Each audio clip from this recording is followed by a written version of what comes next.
வணக்கம், இது அறுசுவையும் ஆரோக்கியமும். இன்னைக்கு நம்ம சேனல்ல டேஸ்டியான மட்டன் சுக்கா எப்படி பண்றதுன்னு பார்க்கலாம் வாங்க.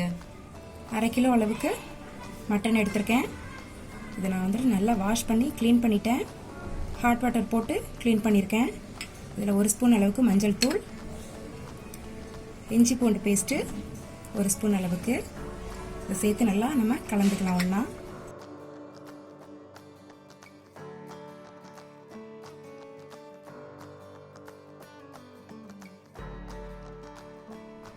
இதை நல்லா கலந்தாச்சு. இப்போ இதில் கொஞ்சமாக நம்ம உப்பு சேர்த்துக்கலாம். இதையும் நல்லா மிக்ஸ் பண்ணிவிட்டு குக்கரில் போட்டு ஒரு 4 விசில் வச்சு நம்ம எடுத்துக்கலாம். இதை குக்கரில் போட்டுடலாம். கொஞ்சமாக நம்ம தண்ணி சேர்த்துக்கலாம். நமக்கு ட்ரையாக தான் இருக்கும் மட்டன் சுக்கா. ஸோ அதனால் நிறைய தண்ணி சேர்த்துக்காதீங்க. ஒரு 1/2 கப் அளவுக்கு தண்ணி சேர்த்தாலே போதும். மட்டன்லேருந்து கொஞ்சம் தண்ணி வரும், அதுலேயே இது நல்லா குக் ஆகிடும். 4 விசில் வச்சு எடுத்துக்கலாம். மட்டன் சுக்கா பண்ணுறதுக்கு மசாலா வறுத்து எடுத்துக்கலாம். மல்லி 1/2 ஸ்பூன் அளவுக்கு எடுத்திருக்கேன். 1/2 கிலோ மட்டனுக்கு இது கரெக்டாக இருக்கும். மிளகு 1/2 ஸ்பூன் அளவுக்கு எடுத்திருக்கேன். நல்ல காரமாக வேணும் இல்லையா, அதுக்காக மிளகு கொஞ்சம் அதிகமாக. காஞ்ச மிளகாய் ஒரு 10 எடுத்திருக்கேன். நம்ம இதில் மிளகாய் தூளை எதுவும் ஆட் பண்ண போகிறதில்ல. ஸோ தேவையான காரத்தை நமக்கு இந்த மிளகாயே கொடுத்துரும். சீரகம் 1 ஸ்பூன் அளவுக்கு. இப்போ இது எல்லாத்தையும் நம்ம வறுத்து எடுத்துக்கலாம். ஸ்லோ ஃப்ளேமில் வச்சு நல்லா வாசனை வர வரைக்கும், இதெல்லாம் நல்லா செவந்து வர்ற வரைக்கும் நம்ம இதை வறுத்துக்கணும். இப்போ இதை நல்லா வறுத்தாச்சு. இதை நல்லா ஆற வச்சுட்டு அதுக்கப்புறமேட்டிங் நம்ம இதை பவுடராக அரைச்சி எடுத்துக்கலாம். இல்லைன்னா கொஞ்சமாக தண்ணி சேர்த்து பேஸ்ட்டாக அரைச்சி எடுத்துக்கலாம். இது நல்லா அரைச்சி பவுடராக எடுத்தாச்சு. இப்போ மட்டன் சுக்கா எப்படி பண்ணுறதுன்னு பார்த்துடலாம். ஒரு கடாய் வச்சுட்டு ஒரு 2 ஸ்பூன் அளவுக்கு எண்ணெய் சேர்த்துக்கலாம். இது நல்லா சூடாகட்டும். இதில் ஒரு சின்ன துண்டு பட்டை, ஒரு 1/2 ஸ்பூன் அளவுக்கு சோம்பு, இது நல்லா பொரியட்டும். இது நல்லா பொரிஞ்சிருச்சு. இப்போது வெங்காயத்தை சேர்த்துக்கலாம். நான் பெரிய வெங்காயம் தான் பொடி பொடியாக எடுத்து கட் பண்ணியிருக்கேன். சின்ன வெங்காயம் தான் சுக்காவுக்கு நல்லா இருக்கும்.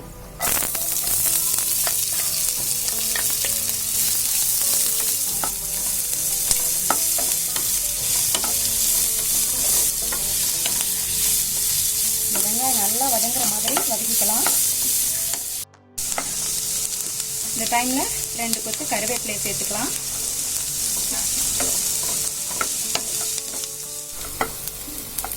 வெங்காயம் இப்போ நல்லா வதங்கிடுச்சு.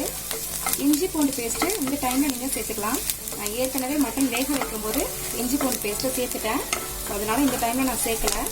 ஒருவேளை உங்களுக்கு அந்த ஃப்ளேவர் ரொம்ப பிடிக்கும் அப்படின்னா இந்த டைம்லேயே நீங்கள் கொஞ்சமாக சேர்த்து இதோட சேர்த்து வதக்கிக்கலாம் வெங்காயத்து கூட. அப்படி இல்லாட்டா நீங்கள் மட்டன்லேயே சேர்த்து வேக வச்சுடுங்க. இந்த வெங்காயம் நல்லா ப்ரௌன் ஆனதுக்கப்புறம் நம்ம பவுடர் பண்ணி வச்சுருக்க மசாலாவை சேர்த்துக்கலாம். சேர்த்துட்டு இதையும் நல்லா வதக்கிக்கோங்க. இப்போ இதில் மட்டன் வேக வச்சோம் இல்லையா, அந்த தண்ணியை கொஞ்சமாக நம்ம சேர்த்து இந்த பச்சை வாசனை போகிற மாதிரி நம்ம குக் பண்ணிக்கலாம்.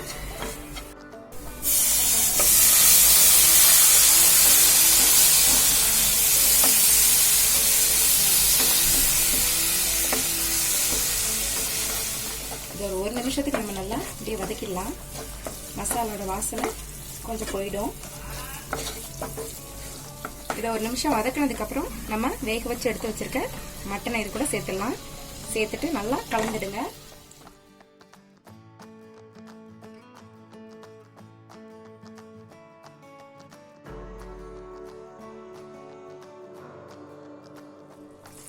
மட்டனை இந்த மசாலா கூட சேர்த்து நல்லா ஒரு 3 நிமிஷத்துக்கு வதக்கிக்கோங்க. இந்த மசாலாலாம் மட்டனுக்குள்ள நல்லா சேர்ற மாதிரி. இப்போ இந்த டைமில் 1 ஸ்பூன் அளவுக்கு நம்ம நெய் சேர்த்துக்கலாம். நீங்கள் மட்டனை வேக வைக்கும்போது கூட இதை சேர்த்துக்கலாம். குக்கரில் வேக வைக்கிறோம் இல்லையா, அந்த டைமில் கூட நீங்கள் நெய் சேர்த்து வேக வைக்கலாம். இந்த டைமில் 1 ஸ்பூன் அளவுக்கு நான் சேர்த்துருக்கேன். இதெல்லாம் நல்லா கலந்ததுக்கப்புறம் மிச்சம் இருக்க மட்டன் வேக வச்ச தண்ணி எல்லாத்தையுமே இதில் நம்ம சேர்த்துடலாம். சேர்த்துட்டு நல்லா கலந்து விட்டு ஒரு மூடி போட்டு வேக வச்சிடலாம். இது நமக்கு நல்லா ட்ரையாக வரணும்.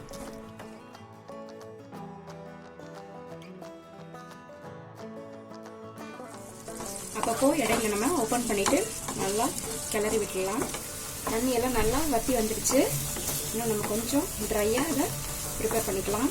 மட்டன் வேக வைக்கும் போதே குக்கரில் சேர்த்து நான் உப்பு சேர்த்துட்டேன். உங்களுக்கு இந்த டைமில் வேணால் நீங்கள் கொஞ்சம் செக் பண்ணி பார்த்துட்டு உப்பு கம்மியாக இருந்ததுன்னா ஆட் பண்ணிக்கோங்க. இப்போ இது நல்லா ஃபுல்லாக ரெடி ஆகிடுச்சு. ஃபைனலாக நம்ம ஒரு கொத்தளவு கருவேப்பிலையை சேர்த்து கிளறிட்டு இறக்கிடலாம்.